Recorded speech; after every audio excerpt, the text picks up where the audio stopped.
For 7 years, the most dangerous man in the city couldn't make his son's ears open.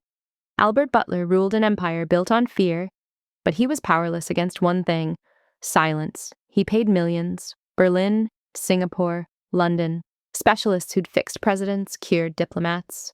Every single one said, "Nothing we can do." Then the woman scrubbing his floors saw something in that boy's ear that would bring a Mafia king to his knees. And what she pulled out, it would expose a conspiracy that nearly destroyed them both. Logan Butler was 7 years old and had never heard his father's voice. Not once. Born deaf, the doctors said. Sensorineural hearing loss, cochlear hypoplasia. Big words that all meant the same thing. Your son will live in silence forever. Albert tried everything. He flew Logan to Johns Hopkins, to specialists in Switzerland who'd restored hearing to royal children, to underground clinics in Tokyo where they used experimental procedures that weren't even legal yet. He spent enough money to fund a small hospital. Every test came back the same. Every scan showed the same dead nerves. Every specialist used the same phrase: irreversible. Learn to accept it. But Albert Butler didn't accept anything, because Logan was all he had left of the woman he loved. His wife, Sophia, died from complications 3 years after Logan was born, and that boy with her amber eyes was the only piece of her still breathing in this world. So Albert kept searching, kept spending, kept pulling strings that made powerful people nervous. What he didn't know, the answer wasn't in a surgical suite or a research lab. It was in the hands of a woman he'd just hired to wash his floors. Mercy Correa was nobody. That's what the other staff said. 27 years old, no medical degree, no credentials, just a woman from rural Connecticut who needed work. She'd grown up watching her grandmother treat ear infections with home remedies, pulling debris from children's ears with steady hands and patience. But Mercy noticed something about Logan that every $1 million specialist had missed. When he turned his head a certain way, his small face would twist, not in frustration, in pain. And deep inside his right ear, when the light hit it just right, she saw something dark. Something that shouldn't be there. One Tuesday evening, while Albert was away handling business, Mercy made a decision that would either save that boy's life or end her own. Because in the Butler mansion, touching the boss's son without permission, that was the kind of mistake you didn't wake up from. What happened next, you need to see for yourself. Before we continue, I need you to know this story doesn't end where you think it does. Because what Mercy found in Logan's ear wasn't just a medical mystery, it was evidence of betrayal. The kind that makes you question everything you thought you knew about the people you trust, drop a comment, and tell me we're in, the world you're watching from. I want to know this message reached you. Now let's continue. The Butler estate wasn't just a home, it was a fortress. 40 acres of Connecticut land, surrounded by walls that kept the world out and the secrets in. From the outside, it looked like power. Georgian architecture, windows that reflected the sun like mirrors, gardens maintained by a crew of 12. But inside, the mansion felt like a tomb. Silence hung in every hallway, thick and suffocating, the kind of silence that makes you afraid to breathe too loud. Servants moved like shadows, their footsteps muffled by Persian rugs worth more than most people's houses. They'd learned quickly. Mr. Butler liked things quiet. No music played in that house, no television noise, no laughter echoing off the marble floors, just silence. The kind that presses against your chest and makes you forget what joy sounds like. And in the center of that silence, a father was breaking. Albert Butler sat in his study most nights, staring at the portrait above his fireplace. There she was, Sophia, her smile captured in oil paint, her dark hair cascading over one shoulder, her eyes still bright with the life that had been stolen from her. Next to her, a younger version of himself, before the tattoos covered his arms, before the scars mapped his knuckles, before he understood what it meant to lose everything. And between them, Logan at 4 years old, before they'd tried the surgeries, before they'd given up hope, before Albert realized his son would never hear him say, "I love you." Sophia had died when Logan was 3. An infection that spread too fast, antibiotics that didn't work, doctors who promised and then delivered only apologies. Albert had held her hand in that hospital room while the machines beeped their final rhythm. She'd been trying to say something, her lips forming words her voice couldn't finish. He never found out what she wanted to say, but he knew it was about Logan. It was always about Logan. Mercy Correa wasn't supposed to be there. That's what the head housekeeper, Mrs. Chen, told her on the first day. You're here to wash linens and keep your head down. Don't talk to the boy. Don't talk to Mr. Butler. Don't even look like you have opinions. Mercy nodded, but she wasn't really listening.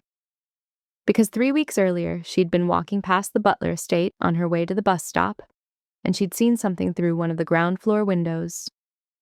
A little boy, maybe 7 years old, sitting alone in a massive room filled with toys. He wasn't playing. He was just sitting there, staring at his hands like they held answers to questions no one was asking. His eyes looked so lonely they broke something inside her chest. Mercy didn't need this job for the proximity to wealth. She'd grown up in a 2-bedroom house in rural Connecticut where her grandmother raised her on stories and home remedies. Money had never been what mattered. But that boy's face stayed with her. Those amber eyes, so much pain in something so small. So when she saw the job posting for household staff at the Butler estate, she applied. Not because she wanted to be near power, because she wanted to be near him. The mansion was colder than she expected. Not temperature cold, though the air conditioning ran constantly. It was the kind of cold that settles in your bones when nobody smiles. When every conversation is clipped and efficient. When the people around you move like they're afraid of taking up too much space. Mercy spent her first week in the laundry room, processing sheets that cost more than her monthly rent. She watched the other staff come and go. The security guards in their black suits, earpieces always in, faces carved from stone. They didn't nod good morning. They didn't acknowledge her existence. Then there was Dr. Eris, the house physician, a thin man with silver hair and hands that never stopped moving. Mercy saw him twice that first week, both times carrying a leather medical bag, both times looking annoyed that he had to be there. He had the kind of eyes that looked through people instead of at them. Clinical, detached, like everything in this house was a problem to be managed, not a person to be cared for. She heard him talking to Mrs. Chen once in the hallway. The boy's condition is permanent. I don't know why Mr. Butler keeps requesting follow-ups. There's nothing more to be done. His voice was flat, like he was discussing a broken appliance. Mercy's hands tightened on the laundry basket she was carrying. Her first real encounter with Logan happened on a Thursday afternoon. She was dusting near the sunroom, a massive space with floor-to-ceiling windows and furniture that looked like it came from a museum. The light poured in like liquid gold, but the room felt empty, despite all the expensive things filling it. That's when she saw him. Logan was sitting on the Persian rug, surrounded by dozens of toy soldiers, not playing with them, arranging them. He lined them up in perfect rows, his small fingers moving with mechanical precision. One soldier, then another, each one exactly 2 inches from the next. The silence around him was so thick it felt like a physical presence. Mercy stopped moving. She just watched. The boy didn't look up.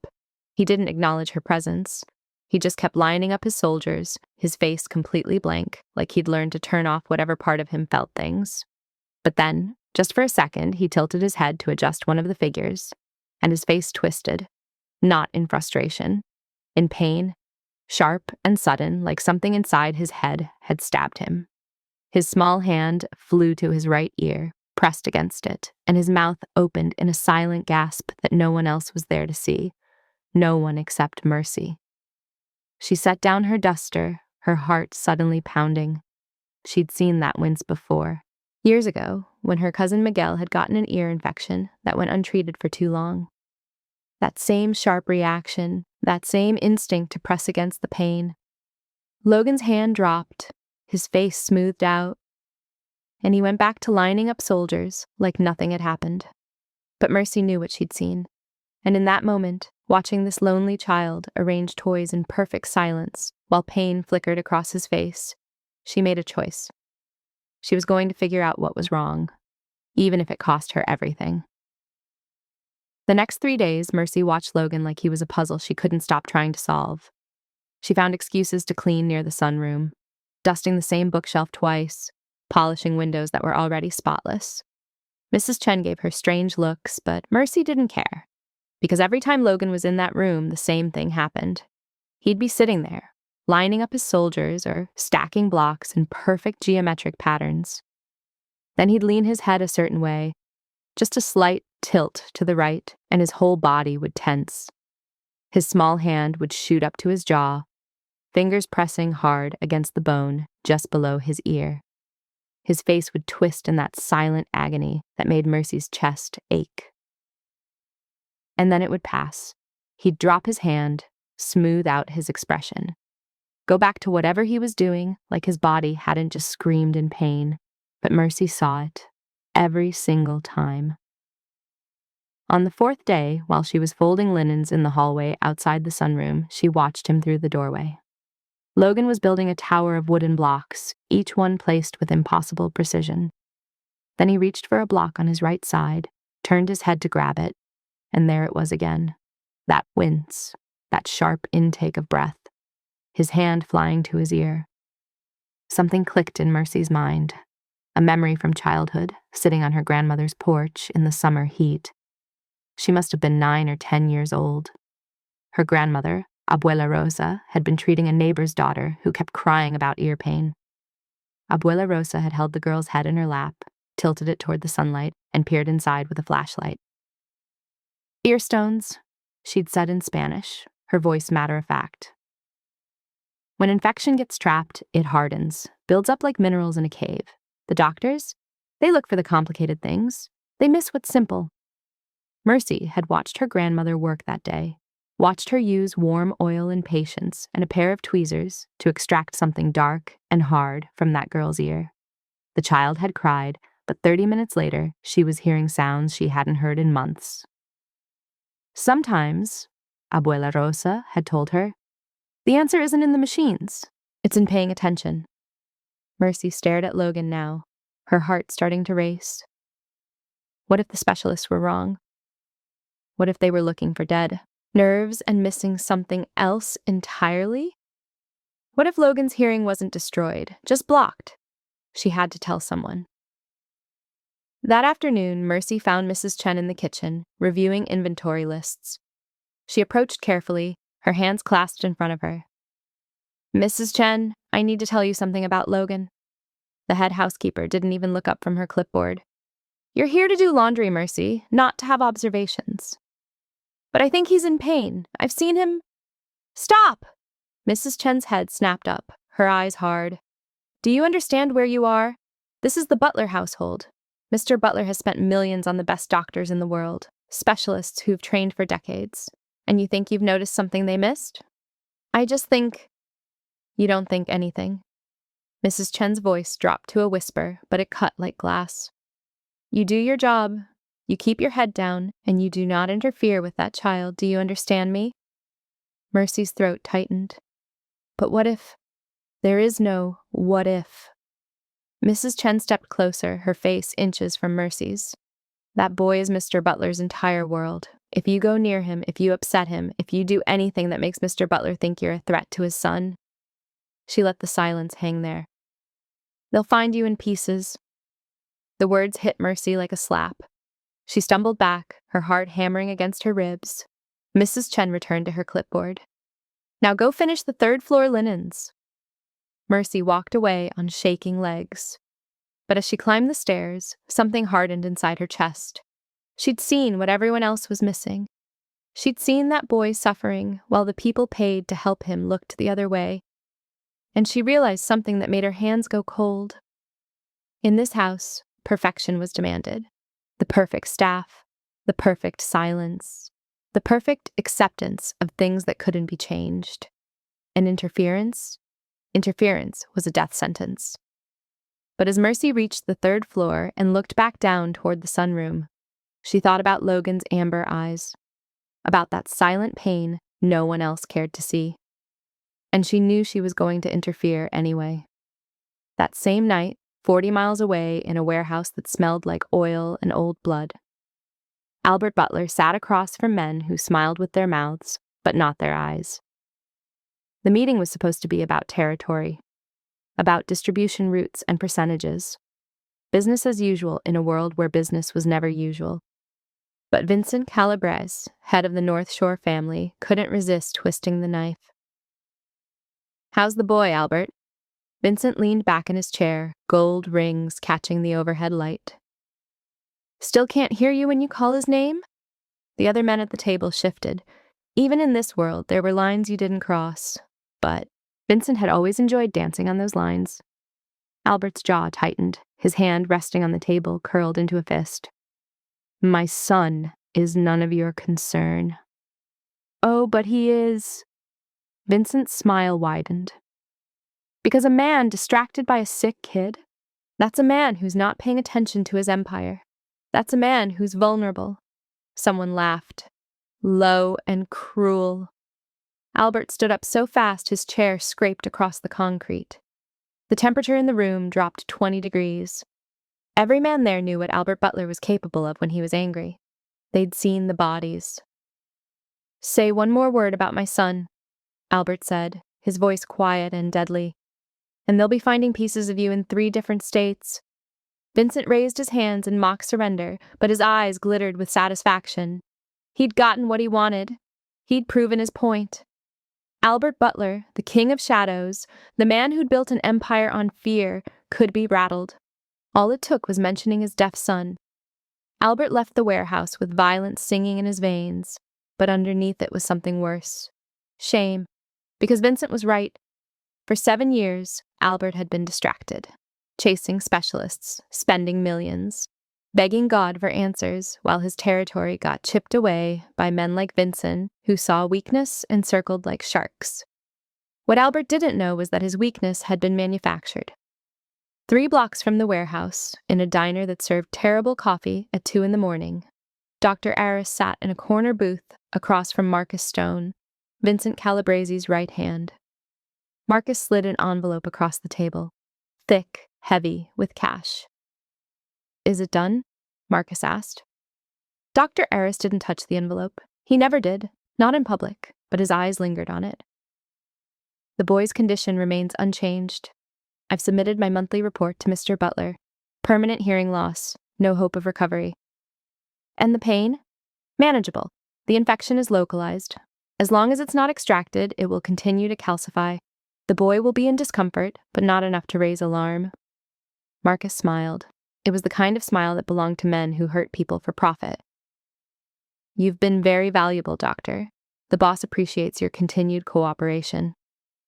Dr. Aris finally picked up the envelope, slipped it into his coat. "I'm a man of science, Mr. Stone. I simply report what I observe." "Of course you do." Marcus stood, dropped a 20 on the table for coffee. Neither of them had touched. "Keep observing, keep reporting. And remember what happens to people who change their minds about arrangements like ours." Dr. Aris watched him leave, his stomach churning with something that might have been guilt if he'd allowed himself to feel it.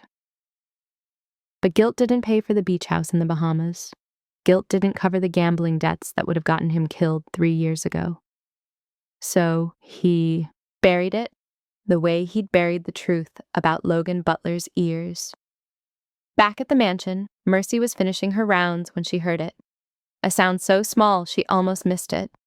A whimper, barely audible, coming from the sunroom. She dropped her cleaning supplies and ran. Logan was curled on the floor, his small body trembling. His hand was clamped over his right ear, and his face was twisted in agony. Tears streamed down his cheeks, but he made no sound. Even in his pain, he'd learned that crying out loud brought nothing but empty rooms and people who couldn't help. Mercy fell to her knees beside him.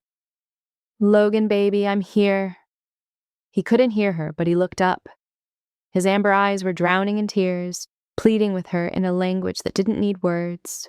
She saw it then, in the dim light. When he tilted his head, she could see deep into his ear canal. Something dark lodged there. Not small, not simple. It looked like a stone, jagged and angry, pressing against tissue that was red and inflamed. Mercy's hands shook as she gently touched his face. This wasn't just an ear infection. This was torture. And everyone in this house who was supposed to care for him was letting it happen. Logan leaned into her touch, desperate for comfort from anyone who saw him as more than a problem to be managed. And Mercy made her decision right there on that floor. She was going to save this child, even if it killed her. Tuesday night, Albert left for another meeting. Mercy watched from the third-floor window as his black SUV pulled through the gate, flanked by 2 security vehicles. Mrs. Chen had announced it at dinner. Mr. Butler would be gone until morning. High-stakes business in the city. Mercy's heart hammered against her ribs. This was it. Her only chance. She waited until midnight when the house settled into its heavy silence. The night guards patrolled outside, but inside, the staff had retreated to their quarters. Mercy slipped into the laundry room and pulled out her grandmother's old medical kit, a leather pouch she'd kept hidden in her locker. Inside were the silver tweezers. Abuela Rosa's tweezers, the ones she'd used on that little girl so many years ago. Mercy's hands trembled as she sterilized them with rubbing alcohol. The sharp smell filled her nostrils, making her eyes water. Or maybe that was fear. She wasn't a doctor. She had no training, no credentials, no right to do what she was about to do. But she'd seen Logan's face tonight. She'd seen him suffering while everyone else looked away. She wrapped the tweezers in clean cloth and made her way through the dark hallways. Every shadow felt like a threat. Every creak of the floorboards sounded like thunder. If anyone caught her, if anyone saw her near Logan with a medical instrument, Mrs. Chen's warning would become reality. They'd find her in pieces. The sunroom door was unlocked. Logan was there, sitting in the dark by the window. He'd taken to sleeping in that room lately, curled up on the sofa because his bedroom was too quiet, too alone. The moonlight painted silver streaks across his small face. Mercy's throat tightened. He looked so fragile, so breakable. She stepped inside and closed the door softly behind her. Logan's head turned. He couldn't hear her footsteps, but he felt the change in air pressure, saw her shadow move across the wall. His eyes went wide, scared at first, but then he saw it was her, and something shifted in his expression, recognition, maybe even hope. Mercy knelt in front of him, set the cloth bundle on the floor. She needed to make him understand without words. How do you tell a deaf child that you're about to cause him pain to save him? She pointed to his ear, then to herself, then made a gentle pulling motion. Logan stared at her, his amber eyes searching her face. He was 7 years old, but those eyes held the wisdom of someone who'd learned early that the world was full of people who made promises they couldn't keep. Mercy pressed her hand to her heart, then reached out and pressed it to his. Trust me. Please trust me. Logan's bottom lip trembled. Slowly, so slowly it broke her heart. He nodded. Mercy's eyes filled with tears. She blinked them away. She needed to see clearly. Her hands were shaking so badly she had to take 3 deep breaths before unwrapping the tweezers. She turned on the floor lamp beside the sofa, angled it toward Logan's ear. He winced at the brightness but didn't pull away. Mercy positioned herself carefully, tilted his head just right, and looked inside. There it was, the dark mass she'd seen before. But up close it looked worse. Calcified, jagged, lodged so deep it must have been pressing against his eardrum for years. How had no one seen this? How had million-dollar machines missed something so obvious? Because they weren't looking for it. They were looking for complex neurological failures, not simple physical blockages. Mercy's hand shook as she brought the tweezers closer. Sweat beaded on her forehead. Her heart was beating so hard she thought it might burst through her chest. Logan's small hand reached up and grabbed her wrist. Not to stop her, to steady her. The 7-year-old child who'd lived in silence and pain his entire life was trying to give her courage. Mercy's vision blurred with tears. She steadied herself, let his trust flow into her trembling fingers. "Okay, baby," she whispered, even though he couldn't hear her. "Okay." She inserted the tweezers. Logan's body went rigid. His fingers dug into the sofa cushion, but he didn't pull away. He kept his head perfectly still, his eyes locked on hers, trusting her with everything he had. Mercy felt the tweezers make contact with the mass. It was hard, calcified like stone. She applied gentle pressure, felt resistance. Logan's face twisted in pain, a silent cry trapped in his throat. I'm sorry, Mercy breathed, tears streaming down her face now. She adjusted her grip, pulled with slow, steady pressure. The mass shifted, just barely. Logan's hand shot up to grab her arm, his fingernails digging into her skin, but still he didn't pull away. More pressure, more pulling. Mercy's entire body was shaking now. The mass moved another millimeter, and then finally it began to slide free. The mass came free all at once. 1 second Mercy was pulling with steady, careful pressure, and the next, the dark, jagged thing slid out of Logan's ear and landed in her palm. It was the size of a marble, rough and calcified, streaked with dried blood and infection that had been building for years. Mercy stared at it, her breath coming in ragged gasps. Her hands were covered in blood. Logan's blood. Oh God, what had she done? But then she looked at Logan's face, and her heart stopped. The boy had gone completely still. His eyes were huge, wider than she'd ever seen them. His mouth hung open in shock. He wasn't looking at her anymore. He was looking at everything. At nothing. At the air itself. His chest rose and fell rapidly, like he couldn't catch his breath. Mercy reached for him. Logan, are you... The book on the side table fell, just tipped over and hit the hardwood floor with a sharp crack. Logan jumped so violently he nearly fell off the sofa, his head whipped toward the sound, his whole body trembling. Then he looked down at his own hands, flexing his fingers. His breathing got faster. Panicked. Logan, baby, it's okay. He touched his chest, pressed his hand flat against it. And Mercy realized what was happening. He was feeling his heartbeat for the first time, actually hearing it thunder in his ears, the rush of his own blood, the sound of air moving in and out of his lungs. Logan's eyes filled with tears. His mouth opened and closed, trying to form sounds he'd never been able to monitor before. A small noise escaped his throat. Just a whimper. But to him, it must have felt like an explosion. He slapped his hand over his mouth, eyes wild with terror and wonder. Mercy dropped the tweezers and pulled him close, wrapping her arms around his small, shaking body. You're okay. You're okay. Sounds, baby. You're hearing sounds. Logan pulled back from her, his tear-streaked face a mixture of fear and something else. Something that looked like joy trying to break through 7 years of silence. He touched his throat with trembling fingers, felt the vibrations there. His lips moved, testing, trying, learning what his vocal cords felt like when they worked. And then, so quietly it was almost lost in the night, he spoke. Pa! Pa! The word was jagged, raw, broken by 7 years of not knowing how to shape sounds. But it was there, real and solid and devastating in its beauty. Papa! Logan said again, louder, this time. His voice cracked with emotion, with wonder, with the weight of finally being able to call for his father. Mercy sobbed, clutching him tighter. Yes, baby. Papa, you're Papa. Logan pulled back again, touching everything now.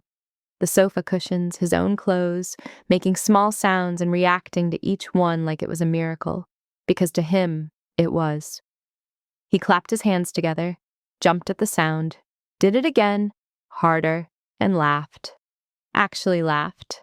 The sound burst out of him uncontrolled and bright, and it was the most beautiful thing Mercy had ever heard. Then Logan froze. His laughter died. His face went pale. Mercy heard it too.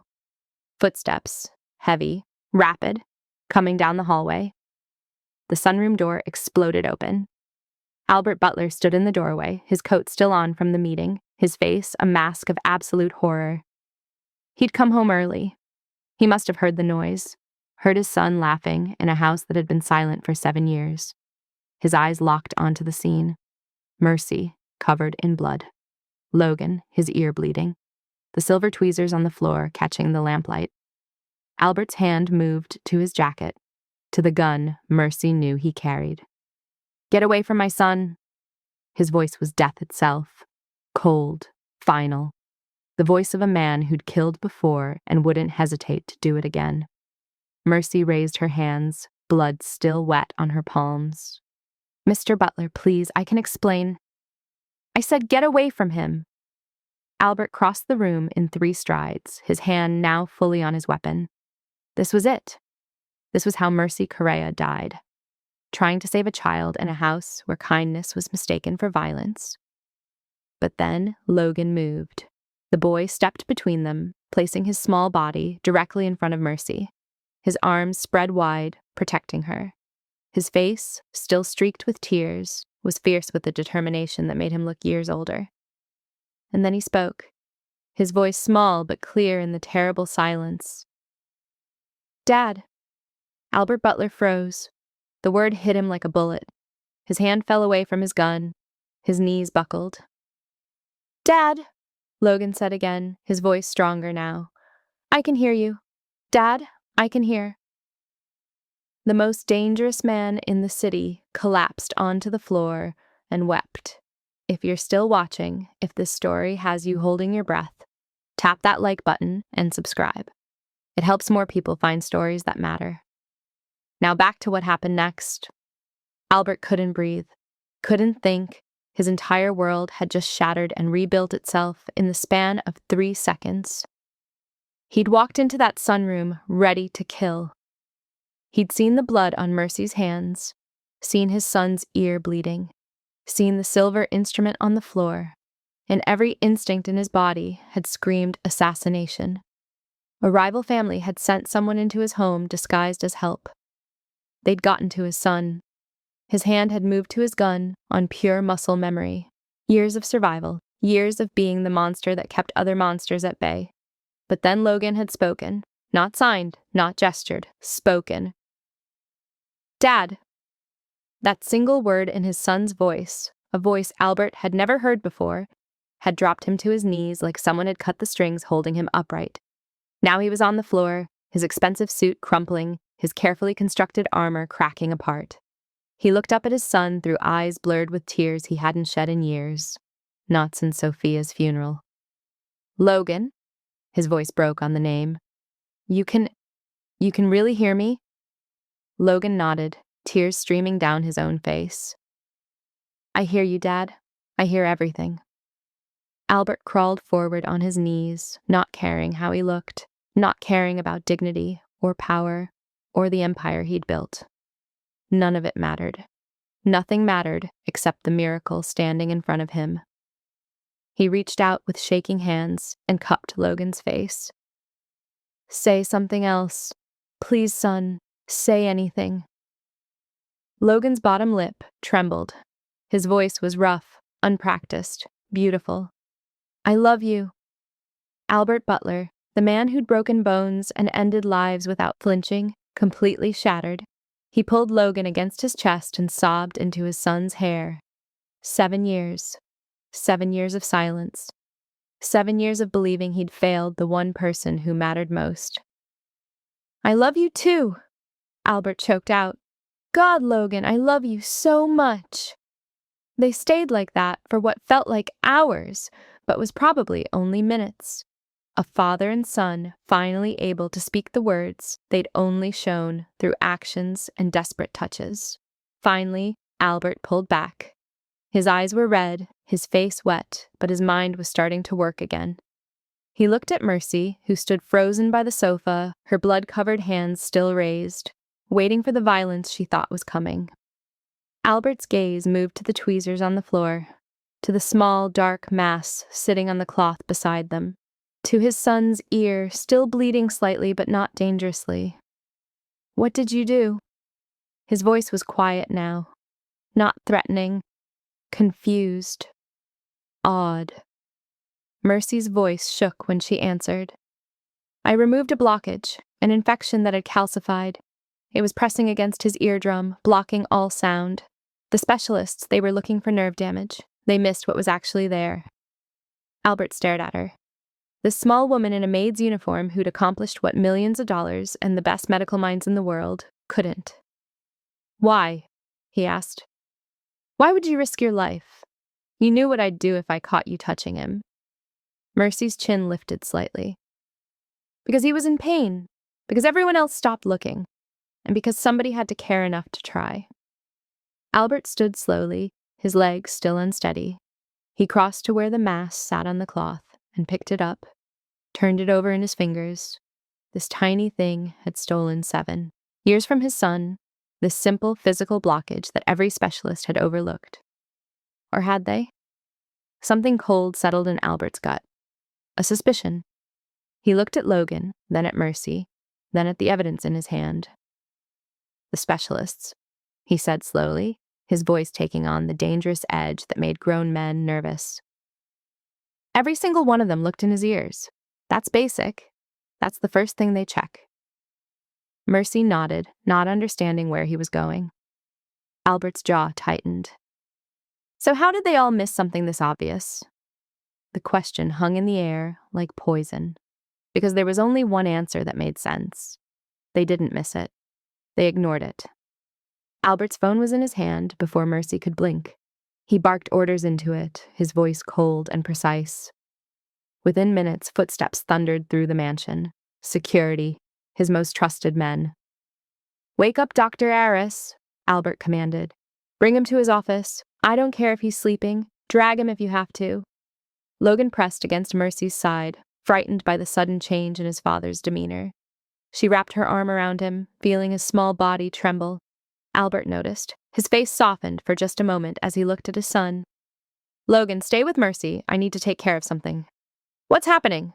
Logan's voice was still uncertain, still learning how to modulate volume. "Dad, what's wrong?" "Nothing you need to worry about." Albert knelt down, pressed his forehead against Logan's. "You're safe now. That's all that matters.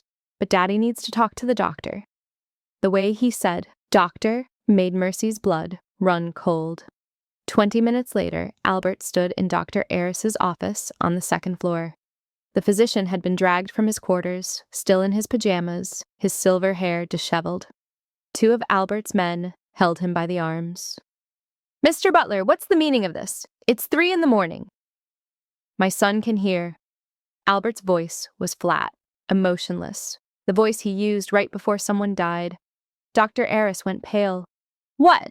That's impossible. The tests all showed." "The tests showed what you wanted them to show." Albert moved closer. "A maid with no medical training just pulled a calcified mass out of my son's ear. Something that's been there for years. Something any competent doctor would have seen during a basic examination." "I don't know what you're implying." "I'm not implying anything, doctor." Albert's hand shot out and gripped Dr. Aris by the throat. "I'm telling you that you're going to open your files, all of them, and you're going to show me every record you have on my son." Dr. Aris's eyes bulged. He nodded frantically. Albert released him. "Start looking." What they found made Albert's blood turn to ice, hidden in a locked drawer underneath. Legitimate medical files were bank statements, deposits, regular payments from an offshore account, and tucked behind those, partially burned papers that Dr. Aris had tried to destroy but hadn't finished. Albert pulled them out carefully. Medical notes in Dr. Aris's handwriting, notes that described the blockage in Logan's ear. Notes dated from 5 years ago, with a single line scrawled at the bottom: "Do not extract, maintain condition as agreed." Albert's hands shook as he read, as the full scope of the betrayal washed over him. They'd known. For 5 years they'd known his son could be helped, and they'd deliberately left him in silence. "Who paid you?" Albert's voice was barely a whisper. Somehow that was more terrifying than if he'd been shouting. Dr. Aris was crying now. "I didn't have a choice. They said they'd kill me if I didn't cooperate. The gambling debts, I couldn't pay them back." "Who paid you?" "The Calabrese family, Vincent's people. They wanted you distracted, vulnerable. They said a father worried about his sick kid wouldn't pay attention to his territory." Albert stood perfectly still, processing, understanding. Vincent's comment at the meeting tonight suddenly made perfect sense. He'd been gloating, celebrating a plan that had worked for 5 years. They'd used his son. They'd turned Logan's suffering into a weapon. "Please," Dr. Aris begged. "Please, Mr. Butler, I'll testify. I'll tell you everything. Just don't." Albert turned to his men. "Take him to the warehouse, the one on Pier 9. Dr. Eris started screaming. The guards dragged him out, his cries echoing through the mansion until a door slammed and cut them off. Albert stood alone in the office, surrounded by evidence of betrayal. His empire, the one he'd built with blood and fear, had been infiltrated, used against him, and the price had been his son's childhood. He picked up his phone, made another call, this one to Vincent Calabrese. Vincent answered on the third ring, his voice smug even at 3 a.m. "Albert, couldn't sleep? My son can hear." Albert's voice was calm, dead calm, silence on the other end. "I know what you did. I know about the doctor. I know about the payments." Vincent's breathing changed. "Now, Albert, let's not do anything rash." "You used my child." Each word was carefully spaced. "You deliberately hurt my son to weaken me. It was just business." "It stopped being business the moment you touched my family." Albert ended the call. By sunrise, Vincent Calabrese and Dr. Aris would be nothing but memories and police reports of bodies found in the harbor. But right now, Albert walked back to the sunroom where Logan was curled up on the sofa with Mercy, finally sleeping peacefully for the first time in years. Albert stood in the doorway, watching them. The woman who'd saved his son. The son who could finally hear him say, "I love you." And he made himself a promise. No one would ever hurt his family again. 3 days later, Albert found Mercy in the laundry room, folding sheets like nothing had changed, like she hadn't just dismantled his entire understanding of power and strength. "We need to talk," he said from the doorway. Mercy's hands stilled on the linens. She'd been waiting for this conversation, dreading it. She turned to face him, her chin lifted with quiet dignity. Albert stepped inside, closed the door. In his hand was a leather folder. He set it on the folding table between them. "There's a check in there," he said. $2 million. Enough to set you up for life. A house anywhere you want. Security. A future where you never have to work for people like me again." Mercy stared at the folder, but didn't reach for it. "There's also a passport," Albert continued. "New identity if you want it. I have people who can make you disappear, start over somewhere safe. Somewhere far from this world." "Why would I need to disappear?" Mercy asked quietly. Albert's jaw tightened. "Because I'm about to go to war. What happened to Logan, it's not going to go unanswered. There will be retaliation, blood, and anyone associated with me becomes a target." "I see. So take the money, take the new life. You've earned it 1,000 times over." Albert's voice cracked slightly. "You gave me my son back, Mercy. You did what I couldn't do with all my power and all my money. The least I can do is give you a way out." Mercy looked at him for a long moment. Then she shook her head. "I don't want your money, Mr. Butler." Albert blinked. "What?" "I don't want a new identity. I don't want to disappear." Mercy's voice was steady. "I want to stay." "Stay? Here? In this house?" Albert looked genuinely confused. "Why would you want to stay in this life?" "Not for this life." Mercy glanced toward the door, toward where Logan was upstairs with a speech therapist Albert had flown in from Boston. "For him, Logan's hearing the world for the first time at 7 years old. Every sound is new, overwhelming, frightening. He needs someone who understands that. Someone patient. Someone who sees him as a child, not as your heir or your legacy." Albert stood very still. "You're saying I don't see him that way?" "I'm saying you love him so much it blinds you sometimes." Mercy's voice was gentle. "You see what you want him to be, what you need him to be. I just see Logan. A little boy who needs help learning how to navigate a world that just turned its volume up to maximum." The words hit Albert like a physical blow, because she was right. He'd spent 7 years trying to fix Logan, trying to make him whole, never realizing that Logan had always been whole, just suffering, just waiting for someone to actually look. And the person who'd looked, who'd seen, who'd saved his son, was the woman he'd hired to wash his sheets. Albert Butler, the king of shadows, the man who'd built an empire on fear and violence, felt his ego crumble into dust. "I don't deserve you in this house," he said quietly. "Maybe not." Mercy smiled slightly. "But Logan does." That afternoon, the sunroom was different. The heavy silence that had haunted it for years was gone, replaced by something Albert never thought he'd hear: laughter. Logan sat on the floor with Mercy, learning the names of sounds. She'd drop a block, and he'd try to say the word. Thump. She'd crinkle paper, and he'd attempt it. Crinkle.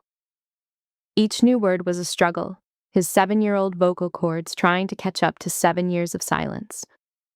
But he was trying, and more importantly, he was smiling. Albert stood in the doorway, watching. Mercy noticed him and gestured him over. "Come on, he wants to show you something." Albert entered the room and sat down on the floor beside his son. Logan crawled into his lap, something he hadn't done in years, too old for it, but needing it anyway. "Dad," Logan said carefully. Then he pointed to Mercy. "Mercy," then to himself. "Logan."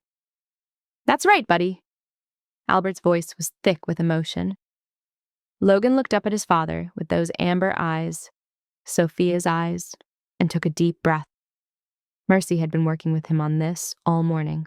The hardest phrase, the most important one. Logan's face scrunched with concentration. Love you. 3 words, simple, imperfect, the most beautiful thing Albert had ever heard. "I love you too, son." Albert pressed his forehead against Logan's. "So much." Mercy watched them, tears streaming down her face. This was why she'd stayed. Not for the money, not for the gratitude, for this moment, for the sound of a father and son finally able to tell each other what had been trapped in silence for 7 years.